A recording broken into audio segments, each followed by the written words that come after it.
Bookstore, rain, poetry and a promise. The scent of rain and old paper always felt like a personal invitation. For Clara, the corner alcove of the dust jacket bookstore was a sanctuary from the relentless hum of the city. She sat with her knees pulled to her chest, lost in a worn copy of poetry, entirely unaware of the world outside. Until the umbrella dripped onto her shoe. "Oh, absolutely brilliant. I am so sorry," a voice muttered. Clara looked up. A man stood there, juggling a soggy trench coat, a dripping umbrella, and a dangerously full cardboard tray of coffees. He looked thoroughly defeated by the sudden April downpour. "It's fine," Clara said, pulling her foot back with a slight smile. "Books are meant to be read, but I don't think they appreciate a swim." The man chuckled, a warm, crinkling sound that seemed to chase away the chill of the rain. "I'm Julian, and I promise I'm usually much more coordinated than this." He glanced at the empty space on the velvet bench across from her. "May I? Everywhere else is packed." "Go ahead." Julian settled in, setting the coffee tray between them. As he peeled off his damp jacket, Clara noticed the title of the book peeking out of his bag. It was the exact same obscure collection of Chilean poetry she was currently holding. She tapped the cover of her book. "Good taste, or tragic coincidence?" Julian followed her gaze, his eyes widening. "No way!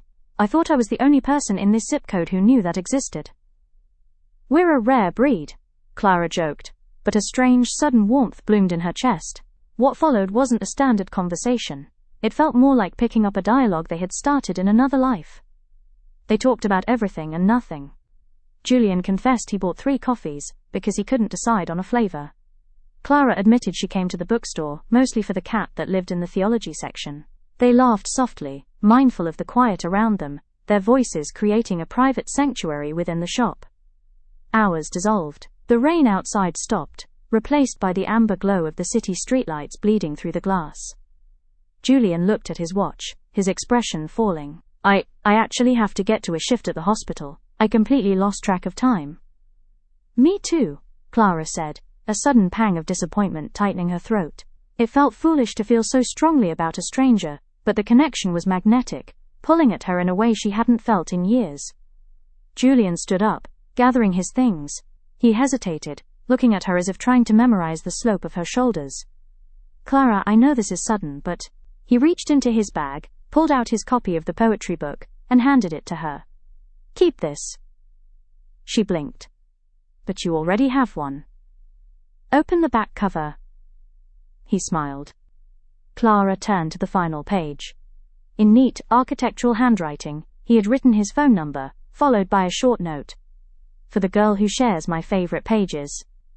Let's drink coffee we actually like next time." A bright, genuine smile broke across Clara's face. She looked up, her eyes meeting his. "I'd really like that, Julian."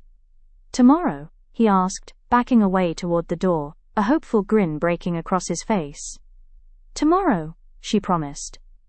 As the bell above the bookstore door chimed his departure, Clara looked down at the handwriting. The rain had stopped, but the storm inside her heart was just beginning. Thanks for watching. If this story made your day a little better, show some love with a like and subscribe. Drop a comment letting me know what kind of story you want to see next. Catch you in the next one. Bye.